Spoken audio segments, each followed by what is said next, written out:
Isang pinagpalang araw sa inyo mga kapatid. Muli na naman tayong magkakasama-sama sa panonood ng The Chosen at episode 2 na po tayo. At ang pamagat po ng ating papanoodin ay Shabbat. So, let's go! Patawad sa kahihiyang ito, Pinuno. Magdasal ka na, Hudyo. Sandali lang, Kapitan. Ang sinasabi mo ba nagkamali ako? Oo.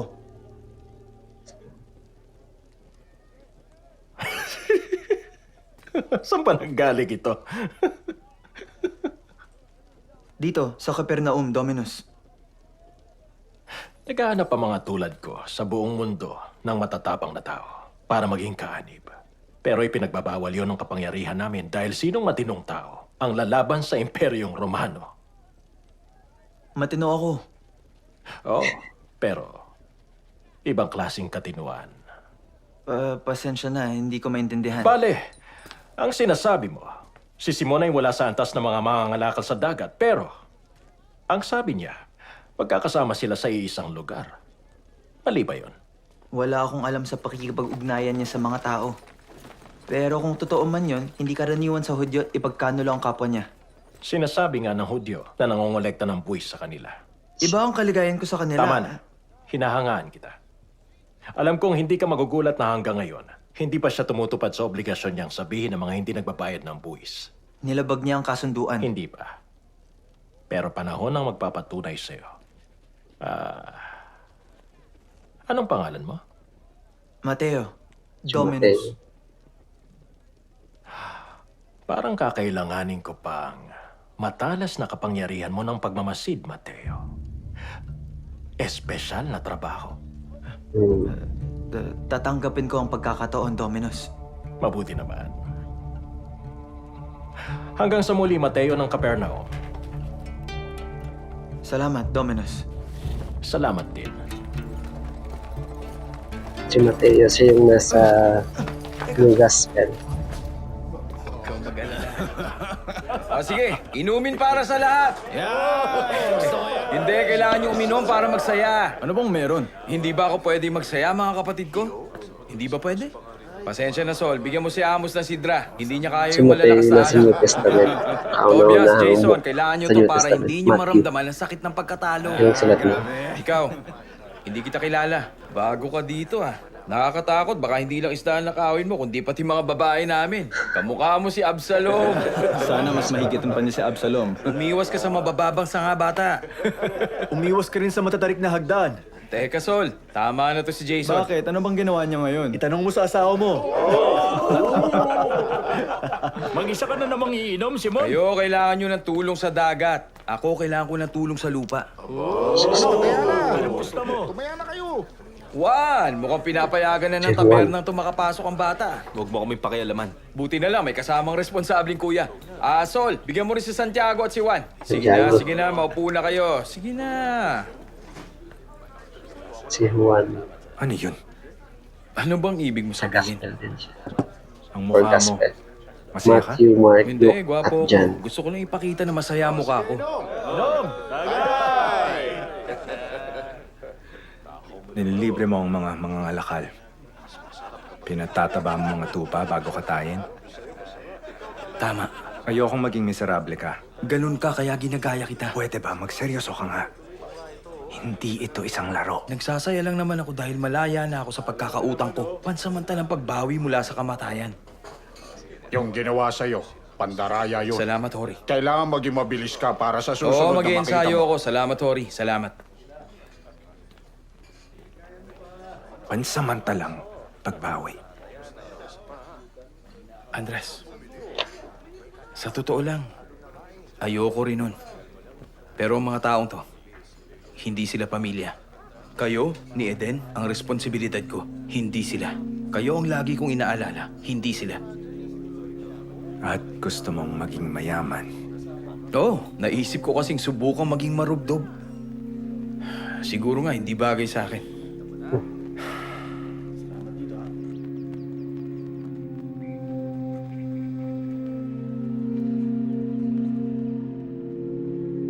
Demons and Exorcism. Nag-aaral ng pagpapalayas ng demonyo. Ano kaya to? Si Nicodemo. Nicodemo! Ay, nako. Nicodemo! Nag-aaral ako. Bakit ba? Pasensya na, guro. Bakit ka ba nag-aapura, Shmuel? Pinatatawag kayo ng mga hukom ng Sanhedrin. Yeah. Pinuno ng korte mismo ang nagpapatawag sa inyo. Ang Diyos ay mabuti. Well, Anong nangyari?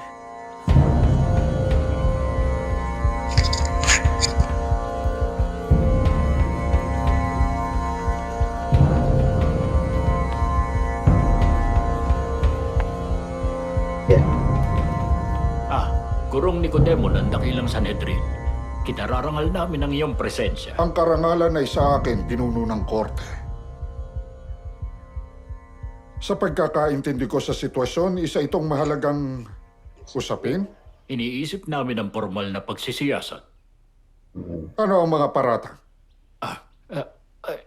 Isang himala, guro ng mga guro. Malinaw ang testimonya ng taong ito. Ang salaysay niya mapaghimala. Ang babae sa bahay aliwan na binigyan mo ng seremonya, kasi ano, siya ay tinubos. Nakita mo siya? Oo, guro. Malakas sa pangangatawan at nagliliwanag. Sa pagupitan sa palengke. Pinagbabawal ang mga lalaki sa pagupitan. Hindi ako pumasok sa loob. Nakita ko siya naglalakad. Ang akala ko nagkamali ako, kaya sinundan ko siya hanggang makasiguro ako. Sigurado akong siya yun. Guro, tagumpay ka. Totoo yun. Tahimik. Isa itong kakaibang pangyayari. Ikaw na mismo nagsabi na sa lakas ng demonyong sumanib sa kanya, walang taong makakatulong sa kanya. Ipapaalam namin sa Jerusalem ang nangyari. Pinuno ng korte. Kung maaari sana, gusto ko munang imbestigahan ng personal ang pangyayari bago kayo magsagawa ng formal na pagsisiyasat o pamalita sa lahat ng nangyari.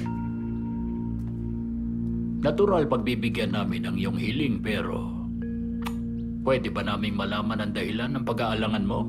Tulad ng pagpapaalis sa demonyo, nagumugol ng panahon para maging epektibo. Kailangan din nating maghinay-hinay. Maaaring ikabigla ng isang dalaga na puntahan siya sa lugar niya at dagsain ng mga matatalinong hukom di tulad ko na kilala na niya. Napagpasyahan na, isagawa mong investigasyon pero pakiusap, pagbutihan mo. Ang ganitong klaseng balita, mabilis kumalat.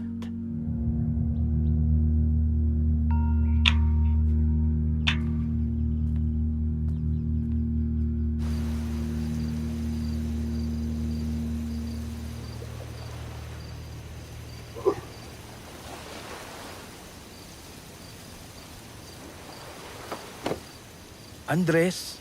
Andres. Andres, pwede ba tulungan mo ako? Tulungan saan? Wala nga akong makita. Natural, ito na yata ang pinakamadilim na gabi. Nakita natin sina Hori, Haim at Baruch na sumakay. Nagdiskarga at nilinis ang lagayan ng isda. Siyempre, bukas ay Shabbat. Pero meron pa rin plota dyan. Pero magpupuyat sila kasi hindi nila nilinis ang mga lagayan ng isda ngayong gabi. Nasisiguro ko maglalayag sila bukas. Ang hula ko si Amos. Nagsayang lang tayo ng oras kung tama ka. Anong ibig mo sabihin?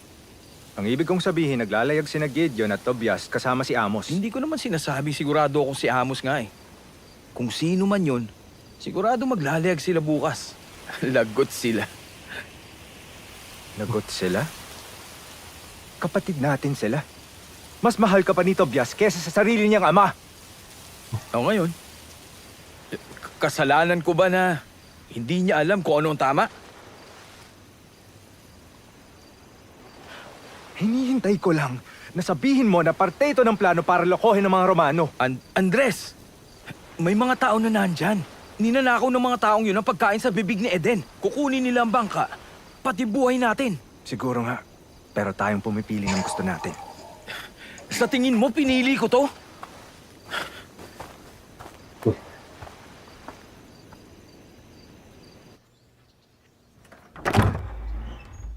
Hindi ka magtuturo ngayon?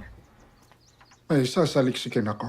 Huwag ka masyadong magtatagal. Darating ng maaga mga bisita natin. Oh, Nico, sila yung mga mahal nating kasamahan na humahanga sa'yo. Ilang linggo silang naghintay para ang guro ng mga guro ang mamuno sa Shabbat. Para yung pagbabahagi ng tinapay na kasama ang Diyos. pagbabahagi ng... Ako lang ba ang nakakarinig nito? Maliit na pagtitipon lang. Pwede ka namang umalis kaagad.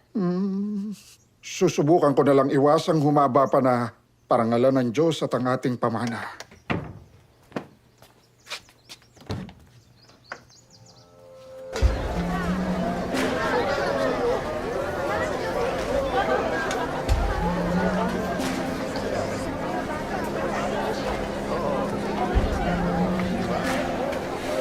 Mga hangal. Tigil na kayo! Tama na! Ikaw ba ang Mesiyas? Mesiyas. Sige! Aray ko naman.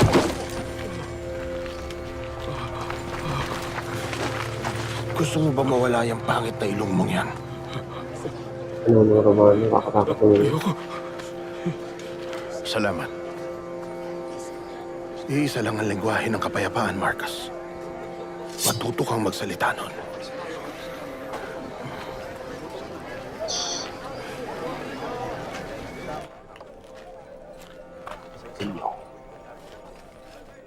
Mateo, isa na namang mamamayan ang ipinaramdam niya sa iyo ang galit niya. Ayos lang ako. Oh, ang dumi mo, umuwi ka na. May trabaho pa ako. Ang turo ng ama ko, huwag iiwan ang responsibilidad. Pinalaki ka niyang mabuti. Siguro may dugo ka ng Romano. Hindi kami nag-uusap. Kakaiba talaga kayo. Lahat ng tao. Bakit hindi maganda ang relasyon mo sa ama mo? Sabi niya hindi niya ako anak. Sunod? Nakuha ko na. Mukhang tama naman kasi ganito rin ang nakukuha ng lahat. Anong nakuha mo, Maria? Kandila ng Shabbat. Talaga? Mahihirapan ako mahulaan Ito ang yun. unang hapunang Shabbat ni Maria. Matagal na panahon na. Hindi ko na nga matandaan kung papaano. Masaya yon. Kaya kong gumawa ng tinapay. Parte nun. Ano parte ng tinapay? Alam mo, kung ikaw ang punong abala sa Shabbat, magmadali ka na, abutin ka na maghapon. Talaga? Para lang sigurado. Magwawalis pa ako. Ako nang bahala. Ang una mong gawin, magpabaga ka na. Sabik na ako. Medyo kinakabahan. Pagkamasa mo, iwan mo sandali. Sa mga payo sa'yo, paano ka pa magkakamali? Shabbat Shalom. Shabbat Shalom. Ikaw yun! Totoo nga. Lilith. Teka lang, sandali. Huwag ka matakot. Ako si Nicodemo. Ako ang tumulong sa'yo, Lilith. Hindi Lilith ang pangalan ko. Ako si Maria. Pinanganak na Maria. Pero Lilith ang tawag sa'yo, hindi ba? Kailangan ko nang umalis. Teka, pakiusap, Maria. Nangangailangan ako ng tulong mo, Maria. Isa akong Pariseo. Galing ako sa Jerusalem. Lingkod ako ng Diyos. At naniniwala ako na nakaranas ka ng isang himala, Maria. Pariseyo ko ba talaga? Oo. Pasensya ka na, hindi ako nandito para ipatupad ang batas ng Hudyo. Bakit mo ko kilala? Hindi mo talaga natatandaan kung sino ako. Nagsunog ako ng insenso. Hindi ko matandaan.